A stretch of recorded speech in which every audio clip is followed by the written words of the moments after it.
Hello friends, आज प्रथम प्रश्न ओडिशार केउं जिल्लारे अटरी उष्ण प्रवेशन केन्द्र अवस्थित। Option A Puri, option B Khordha, option C Ganjam, option D Baleshwar.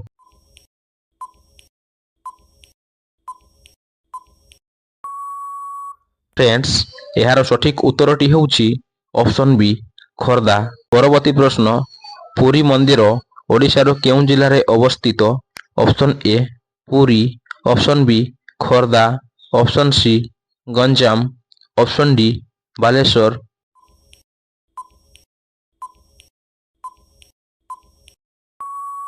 दर्शक बंधु, यार सठिक उत्तरटी होउछि ऑप्शन ए पुरी। परवर्ती प्रश्न पुरी मंदिर को किए तैयारी करिथिले।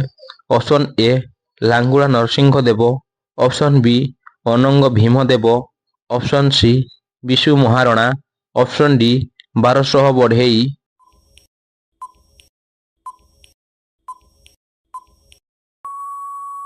सो फ्रेंड्स, यार सठिक उत्तरटी होउछि ऑप्शन ए अनंग भीम देव। बट आपण माने एठारे मने रखंतु ताहा सहित थिले चढ़गंग देव। एमाने दुहे मिसी पुरी मंदिर को तैयारी करिथिले। परवर्ती प्रश्न पुरी मंदिर चारिपटे थिबा प्राचेरीर नाम कौन। ऑप्शन ए महावीर प्राचेरी, ऑप्शन बी मेघनाद प्राचीर, ऑप्शन सी अर्जुन प्राचीर, ऑप्शन डी कल्प प्राचीर।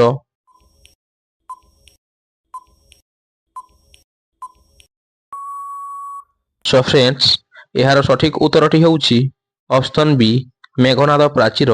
परवर्ती प्रश्न पुरी मंदिर चारिपटे थिबा प्राचीरी को किए तैयारी करिथिले। Option A Langula Narasimha Deva, option B Ananga Bhima Deva, option C Prataparudra Deva, option D 1200 बढ़ेई।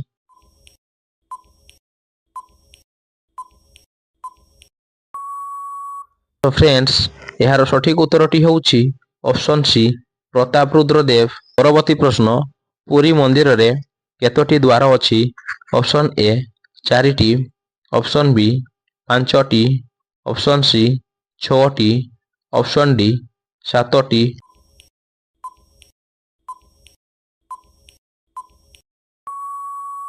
Friends, यार सठिक उत्तरटी होउछि ऑप्शन ए 4टी। सेगुड़िक होउछि सिंह द्वार, पश द्वार, व्याघ्र द्वार एवं हस्ती द्वार। परवर्ती प्रश्न अंशुपा हृद ओडिशार केउं जिल्लारे अवस्थित। Option A Puri, option B Khordha, option C Ganjam, option D Cuttack.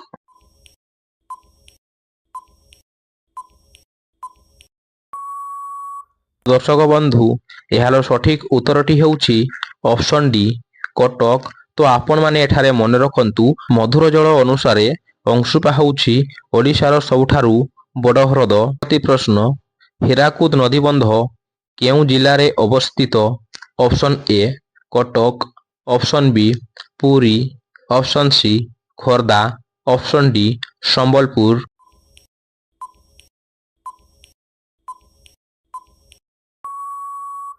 Friends, यार सठिक उत्तरटी होउछि ऑप्शन डी संबलपुर। परवर्ती प्रश्न हीराकुद नदीबंध केउं नदी उपरे तैयारी करा जाइछि। Option A Mahanadi, option B Brahmani, option C Budhabalanga, option D Rushikulya.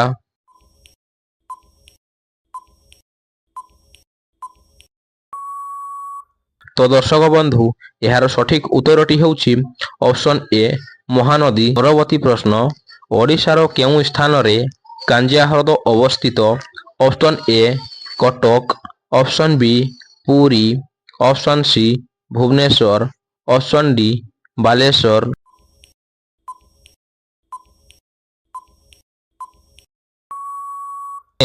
यार सठिक उत्तरटी होउछि option C Bhubaneswar.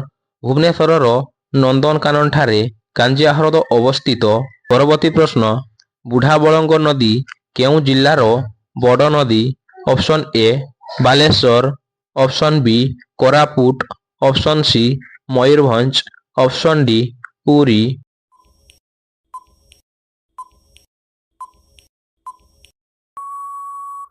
Show friends, ଏହାର ସଠିକ ଉତ୍ତରଟି ହେଉଛି ଅପସନ୍ ସି ମୟୂରଭଞ୍ଜ। ପରବର୍ତ୍ତୀ ପ୍ରଶ୍ନ, ତାମ୍ପରା ହ୍ରଦ ଓଡ଼ିଶାର କେଉଁ ଜିଲ୍ଲାରେ ଅବସ୍ଥିତ?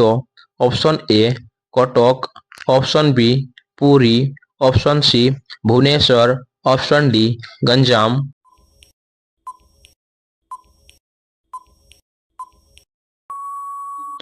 ସୋ ଫ୍ରେଣ୍ଡସ୍, ଏହାର ସଠିକ ଉତ୍ତରଟି ହେଉଛି ଅପସନ୍ ଡି ଗଞ୍ଜାମ। ପରବର୍ତ୍ତୀ ପ୍ରଶ୍ନ, ଘଟଗାଁ ମା ତାରିଣୀ ମନ୍ଦିର କେଉଁ ଜିଲ୍ଲାରେ ଅବସ୍ଥିତ?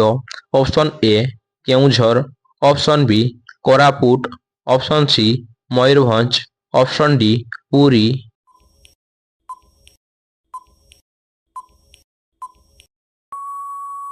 ଦର୍ଶକ ବନ୍ଧୁ, ଏହାର ସଠିକ ଉତ୍ତରଟି ହେଉଛି ଅପସନ୍ ଏ କେଉଁଝର। ପରବର୍ତ୍ତୀ ପ୍ରଶ୍ନ, ମା ବିରଜା ମନ୍ଦିର କେଉଁ ଜିଲ୍ଲାରେ ଅବସ୍ଥିତ? Option A Keonjhar, option B Koraput, option C Mayurbhanj, option D Jajpur.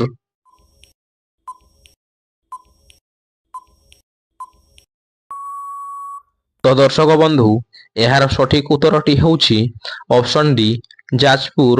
ହଁ ଫ୍ରେଣ୍ଡସ୍, ଯାଜପୁରକୁ ବିରଜା କ୍ଷେତ୍ର ବା ଗଦା କ୍ଷେତ୍ର ମଧ୍ୟ କୁହାଯାଏ। ଏଠାରେ ମା ବିରଜା ପୂଜା ପାଆନ୍ତି। ପରବର୍ତ୍ତୀ ପ୍ରଶ୍ନ, ମହାତ୍ମା ଗାନ୍ଧୀ କେତେ ଥର ଓଡ଼ିଶାକୁ ଆସିଥିଲେ? ଅପସନ୍ ଏ 5 ଥର, ଅପସନ୍ ବି 6 ଥର, ଅପସନ୍ ସି 7 ଥର, ଅପସନ୍ ଡି 8 ଥର।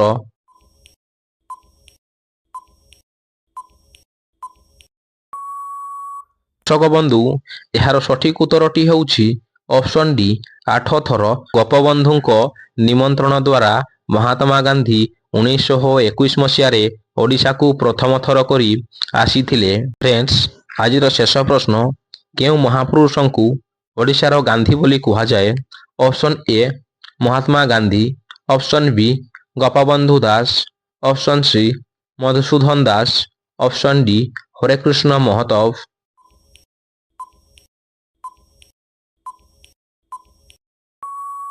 ଫ୍ରେଣ୍ଡସ୍, ଏହି କ୍ୱେଶ୍ଚିନ୍ଟି ଆପଣମାନଙ୍କ ପାଇଁ ରହିଛି। ଆପଣମାନେ ଏହାର ଆନ୍ସରଟିକୁ କମେଣ୍ଟ ବକ୍ସ ମାଧ୍ୟମରେ କମେଣ୍ଟ କରନ୍ତୁ। ଯଦି ଭିଡ଼ିଓଟି ଆପଣଙ୍କୁ ଭଲ ଲାଗିଥାଏ ତାହେଲେ ଲାଇକ୍, ସେୟାର ଏବଂ ସବସ୍କ୍ରାଇବ୍ କରିବାକୁ ଭୁଲିବେନି। ଏହି ଟାଇପ୍ର ଅଧିକ ଭିଡ଼ିଓ ପାଇବା ପାଇଁ ଚ୍ୟାନେଲ ସହିତ ଯୋଡ଼ି ହୋଇ ରହନ୍ତୁ। Thank you.